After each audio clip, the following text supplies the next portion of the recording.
qué surge el feminicidio de manera peculiar en Juárez? Esperanza desapareció.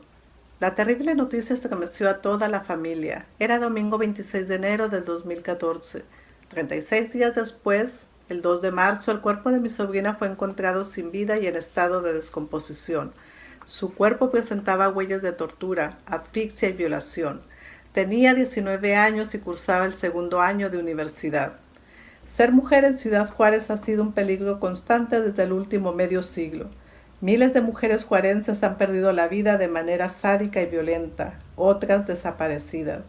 ¿Desde cuándo aparece este patrón? La respuesta es clave. De ahí se deslinda el terror de miles de secuestros, asesinatos y desapariciones. Cantidad de artículos y libros sobre las muertas de Juárez se han publicado. Temas como machismo, tráfico de órganos, narcotráfico, violencia doméstica, tráfico humano, etc., son expuestos como principales fuentes de los feminicidios, argumentos válidos. Sin embargo, esta lista no es única de esta ciudad fronteriza. Aplica a cualquier lugar de México, América Latina y al resto del mundo. Por tal razón se exigen más preguntas que destapen el por qué Juárez. Pese a la tipificación de este fenómeno, se ha excluido un importante argumento que puede ser clave sobre el inicio de estas desapariciones. De acuerdo a personas que vivieron durante esa época, en los años 70, 80, 90, particularmente las que formaron parte de la lucha obrera en las maquilas, todo lo escrito y llevado a la pantalla en relación a los feminicidios en Juárez trastoca el fondo de la verdad. Parece que hay miedo y vergüenza a exponer que existe un modus operandi de los asesinos instrumentales, quienes iniciaron sus operaciones bajo el manto protector de las cúpulas del negocio y del gobierno. Esta versión ha sido vetada por motivos obvios, según versiones contrarias. Argumentos alternativos que afirman que los medios no han querido rascar más allá de lo dicho y repetido y por lo tanto han sido cómplices del ocultamiento de la hebra que puede deshacer el misterio. Periodistas que han escrito de manera veraz sobre los feminicidios en Juárez han sido truncados de distintas maneras. El típico plata o plomo por un lado, convenciéndolos con billete de desviar sus escritos, y por el otro lado, mandándoles asesinar. A mediados de los años 60, los cambios en política migratoria de los Estados Unidos da por terminado el programa Bracero, incrementando el cruce de indocumentados. A la par, y tal vez como hecho más importante, surge la instalación de la industria maquiladora en México bajo condiciones económicas favorables a las empresas extranjeras y su anfitrión, permitiendo su ubicación en territorio mexicano, especialmente en la frontera norte. Así se implementó el programa de industrialización fronteriza, convirtiendo a la frontera en uno de los principales enclaves industriales del país. Pero, ¿qué es la política gubernamental que se presenta a los inversionistas capitalistas extranjeros que garantizan sus grandes inversiones y ganancias, obteniendo la mejor protección posible? Si se considera el motivo principal por el cual las empresas extranjeras se mudaron a países del tercer mundo, no será difícil deducir las condiciones y garantías del acuerdo. Mano de obra barata, explotación de materia prima barata, amplia libertad de desechar residuos industriales tóxicos donde quieran y docilidad de los trabajadores a través de un sindicato estatal falso y un mecanismo brutal de represión policíaca. Este trato sedujo a los dueños de las fábricas gringas primeramente y con el tiempo japonesas, chinas, coreanas, etc. Los acuerdos se dieron muy por debajo de la mesa, como es costumbre en el mundo de los hombres poderosos que mueven países y los destinos de millones. El furor de las buenas nuevas sobre el paraíso fabril recorre México de punta a punta. Parejas jóvenes con hijos siguen llegando a la frontera con intenciones de cruzar a Estados Unidos. Una práctica donde el marido cruza solo, se emplea para ganar el querido dólar y así comenzar una resolución a su miseria tercermundista. Mientras tanto, para sobrevivir en Juárez, la mujer requería trabajar temporalmente en las fábricas. Todo el norte, pero Juárez principalmente, vive una transformación ante la oleada de mujeres jóvenes casadas y solteras en edad laboral que emigraron desde todo el país con la esperanza de trabajar. Las obreras se encuentran con un modelo aún más capitalista y riguroso de producción en masa que, maquillado con un buen pago y prestaciones y bonos, les hace imaginar un futuro sin carencia. Dentro del contexto de este nuevo desarrollo social, Las mujeres de Juárez inician una nueva era, con más independencia en el ámbito laboral. Toda esta situación crea la particularidad del uso de mano de obra femenina y la vulnerabilidad de una frontera con escasez de hombres. Cabe resaltar que las directrices apuntaban específicas a la producción sin descanso, a la protección de intereses de los inversionistas y al funcionamiento de las maquiladoras, al control absoluto del capital humano y a la seguridad que no se desarrollara la organización laboral a través de un sindicato estatal que colaboraría con ellos para pacificar y hasta identificar a los trabajadores inconformes que proponían un sindicato verdadero, representativo y combativo. De este modo, y como respuesta a las condiciones de trabajo en general y a falta de una auténtica voz laboral, surge un nuevo movimiento obrero liderado por mujeres en su inmensa mayoría. Evoluciona a través de los años la inconformidad en grandes números de obreras. Comienzan las reuniones clandestinas, volantes, periódicos, mítines. Eventualmente surgen los paros laborales y las huelgas. Estas acciones rebeldes de la nueva red laboral golpean cada vez más fuerte al sector fabril y sus ganancias. La respuesta de la industria maquiladora no se dejó esperar. Concebido por un modelo económico-social que utiliza la violencia como instrumento de control eficaz, abre sus tentáculos asesinos sobre la yugular de las obreras. Como suele suceder en el capitalismo, los métodos que utilizan para reprimir cualquier movimiento político-social que ponga en jaque los intereses y el privilegio de los explotadores son a través de la represión, persecución, secuestro, encarcelamiento, tortura, desaparición y muerte. Ante la evolución del movimiento obrero, los inversionistas exigen el cumplimiento de las garantías establecidas y Gobernación fielmente hace su trabajo.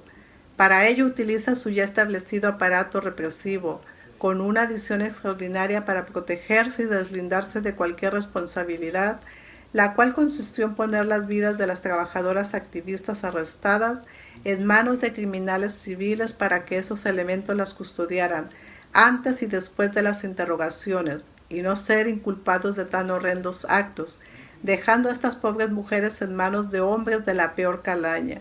Hay que recordar el hecho tatuado en nuestra colectiva historia universal, que en todas las partes del mundo se reprime como respuesta a las exigencias populares, y en Juárez la lucha obrera no fue la excepción. Recordemos que en Juárez en esos años se da la particularidad de contar con una inmensa mano de obra femenina y joven, lo cual la convirtió en un platillo suculento a las mentes perversas. Inicia entonces la cacería de brujas ordenada desde las cúpulas para callar a las líderes del movimiento obrero y a toda militante o simpatizante que participe o apoye cualquier acto subversivo en contra de los intereses de los inversionistas. Se abren las compuertas del infierno en una ciudad sin ley. La orden a los sicarios civiles es capturar a las revoltosas bajo criterio del Estado. Los agentes luego las interrogan con la tradicional herramienta para hacerlas hablar e identificar a otras militantes hasta llegar con las principales líderes y desmantelar al movimiento. Al concluir las interrogaciones salvajes, el Estado ordena que las desaparezcan para garantizar que no salga a la luz pública este macabro mecanismo represivo. Comienza una práctica de rutina que con el tiempo se convierte en una peculiar cultura juarense. En Juárez, uno de los géneros es desechable. Es importante explicar que el movimiento laboral aún avanzaba y hasta logró tomar fuerza, y como consecuencia se intensificó la represión. Juárez empieza a ser testigo de crímenes recurrentes de mujeres, asesinadas con violencia sistemática de cariz sexual, violadas y asfixiadas, cubiertas de la cabeza con bolsas de plástico. Se manifiestan huellas de tortura, todas con el mismo perfil, mujeres jóvenes de promedio 16 a 30 años, pobres, marginadas, obreras. Durante la siguiente década las asesinadas tenían esta característica. Es claro, según los testimonios, que los asesinatos fueron crímenes políticos, como estaba sucediendo en otros lugares del mundo donde estudiantes, periodistas, obreros, líderes sindicales y activistas comunitarios estaban siendo asesinados y o desaparecidos por su trabajo político. Pero, ¿por qué en Juárez se formó el fenómeno de feminicidio? ¿Por qué además de la tortura, las señales de violación y muerte por asfixia? Las maquilas estaban llenas de mujeres y ellas lideraron la lucha obrera. Y al dar poder al aparato represor, este actúa con salvajismo fomentando una cultura violenta, sexual, de impunidad absoluta. Si al hecho agregamos que las víctimas eran mujeres jóvenes, este factor alimentó la perversidad y el morbo del hombre en este mundo misógino, y las fantasías más horribles y lujuriosas se llevaban a cabo con toda la libertad y luz verde del Estado. Después de las violentas interrogaciones, las mujeres quedaban condenadas a morir y a merced de sus sicarios. Los violadores ahorcaban a las víctimas con fines sexuales, porque al asfixiarlas les causaba por reacción biológica apretar todo músculo para intentar respirar, causando que la vagina y el ano se contrajeran. Esta práctica perversa explica el ahogamiento con bolsas de plástico en las mujeres asesinadas. No se cree que los inversionistas ni el Estado hayan necesariamente planeado las cosas de tal manera para crear el amplio fenómeno que hoy conocemos, pero sin duda planificaron secuestrar, torturar y asesinar a un sinnúmero de trabajadoras heroicas que luchaban por derechos laborales contra un sistema diseñado para exprimir al trabajador. Pero hay más. El Estado y sus inversionistas extranjeros abrieron la puerta de la evolución de una cultura porno asesina que no pudieron parar aun cuando cumplieron con sus objetivos diabólicos de silenciar el movimiento laboral en las maquilas norteñas. Al tumbar la lucha de las trabajadoras dejó de ser necesario el funcionamiento del aparato represor, los sicarios civiles contratados por el Estado. Se dio la orden desde arriba que cesaran inmediatamente los secuestros y asesinatos, pero a los criminales les quedó el gusto de esta horrenda fantasía hecha realidad. Para mantener su estatus de intocables le hicieron saber al Estado que de ser traicionados delatarían a los autores intelectuales de los feminicidios contra las obreras, y esos nombres y apellidos no se tocan. La cultura depredadora contra las mujeres de Juárez fincó pilares fuertes y creció su poder al atar al Estado. Los criminales no están dispuestos a asaltar su presa, no después de saciarse de ellas y enraizar ese gusto en sus mentes retorcidas. Si esta maldita fantasía se establece como algo normal y tiene impunidad absoluta, estamos eternamente jodidas. Ahora no solo atrapan a las empleadas en fábricas. Desde el derrumbamiento de la lucha obrera, la víctima es cualquier mujer joven y vulnerable, sin importar si es blanco del Estado o no. Por estas razones que siguen asesinando mujeres en Juárez. Con el mismo modus operandi y impunidad ejecutan los crímenes. Ellos y los asesinos materiales han convertido a las mujeres de Juárez en desechables. Y por si el destino arreglado por los inversionistas de las maquilas y el Estado de años anteriores no haya escupido suficientemente la cara de Juárez, convirtió esa metrópoli en el epicentro de esta perversión sexual asesina conocida mundialmente como feminicidio. Ahora existe un turismo de este diabólico mercado clandestino que ha convertido en un negocio lucrativo, atrayendo hombres moral y sexualmente corruptos de lugares lejanos y cercanos del mundo para realizar sus fantasías en Juárez, con la maldita impunidad creada en aquellos arreglos del negocio internacional. Los respetados businessmen dueños de las maquilas contrataron específicamente el desafuero de hombres bestias que reaccionaron como lo que son al tener en sus manos a tantas mujeres jóvenes, completamente vulnerables y condenadas al eterno silencio. Una pregunta clave es, ¿quién resulta más bestia y sociópata, los autores materiales o los autores intelectuales?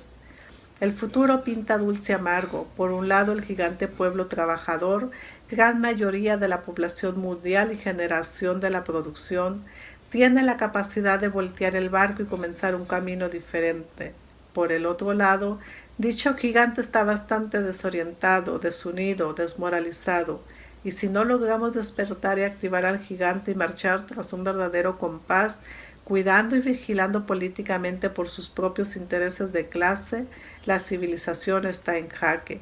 Lo que beneficia a la mayoría beneficia al equilibrio. Lo que beneficia a los privilegiados solo beneficia a ese pequeño y produce el desequilibrio. Nuestras vidas han sido absolutamente dominadas por las decisiones de los plutócratas que con fines de asegurar sus malditas ganancias que financian sus vidas extravagantes, nos han condenado a todos los demás, la amplia mayoría, a miseria de todo tipo. Juárez representa únicamente uno de los frutos trágicos generados. Todas las sinnúmero de miserias que hemos enfrentado por siglos tienen algo en común: decisiones tomadas por la cúpula beneficiando a esas oligarquías y condenando al gigante trabajador. La pandemia del 2020 es otro alarmante ejemplo y parece que aún no logramos realmente escuchar, mientras nos grita a todo volumen: evolucionen, cambien o desaparezcan. El pronóstico está frente a nuestra nariz. Este modelo socioeconómico, con todo el desequilibrio que produce, es incapaz de sostenernos. El peso es demasiado. Las contradicciones crónicas siguen en pie de este modelo colonial, produciendo los mismos resultados del pasado. La locura es hacer lo mismo esperando resultados diferentes. ¿Qué tal si proponemos dejar la locura? Está en nuestras manos.